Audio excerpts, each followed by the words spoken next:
Namaskar and welcome to AIN Top International News. Francis Macron head to Rwanda to reset relations. French President Emmanuel Macron has traveled to Rwanda for a highly symbolic visit aimed at repairing relations between the two countries after decades of Rwandan accusations that France was complicit in the 1994 genocide. Qatar pledged $500 million for Gaza reconstruction. Qatar has pledged $5 million to reconstruction in the besieged Gaza Strip, the Gulf state foreign minister announced following a ceasefire that ended the worst fighting in years between Israel and Palestinian armed group in the coastal territory. We will continue to support our brothers in Palestine to reach a lasting solution by stabilizing their independent state, said by Qatar's. China says politicizing COVID origin impedes investigation.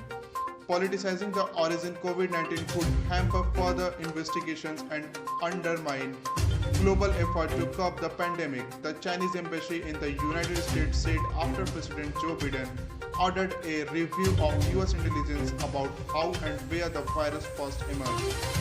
Some political forces have been fixated on political manipulation and blame game.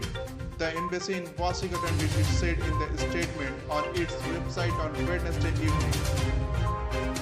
EU demands AstraZeneca pay billions for failing to deliver doses. The European Union attacks AstraZeneca's PLC's COVID-19 vaccine supply failure and demanded millions of euros in penalties if the companies can meet the urgent order for more doses in the latest round of bitter legal dispute over alleged broken promises by the drug maker. Hamas leader says group won't touch Gaza reconstruction aid. Palestinian group Hamas has promised not to touch a single cent of international aid to rebuild the besieged Gaza Strip after Israel bombarded the enclave for 11 days. Yahya Sinwar, the head of the group political wing in Gaza, on Wednesday promised the transparent and impartial distribution of aid as a ceasefire between Israel and Hamas held for 6 days. Gaza's based journalist says their account blocked by WhatsApp a few hours after the latest ceasefire took effect in the Gaza Strip. A number of Palestinian journalists in the coastal enclave, including AIN journalist Mr. Ariful Rahman and reporter Sana Parveen, found they were blocked from accessing WhatsApp Messenger, a crucial tool used to communicate with sources, editors, and the world beyond the blockaded strips. Millions in Australia plunged into snap COVID-19 lockdown. Nearly 7 million people in Australia's second most population state of Victoria will start a snap lockdown on Thursday night as official blames a sluggish vaccine rollout and hotel quarantine failure for a fresh virus outbreak that doubled overnight to 26 cases. Victoria State Acting Premier James Merliono told reporters in Melbourne that from 11:59 p.m. people will not allowed to leave their homes for essential work, healthcare, groceries, shopping or exercise. The very hungry caterpillar author Eric Carle died aged 91.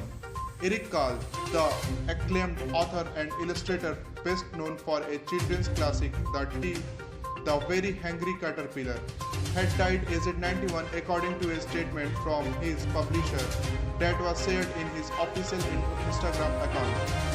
The book, first published in 1969, features a caterpillar who eats his way through many different foods over the course of a week before finally emerging as a beautiful butterfly.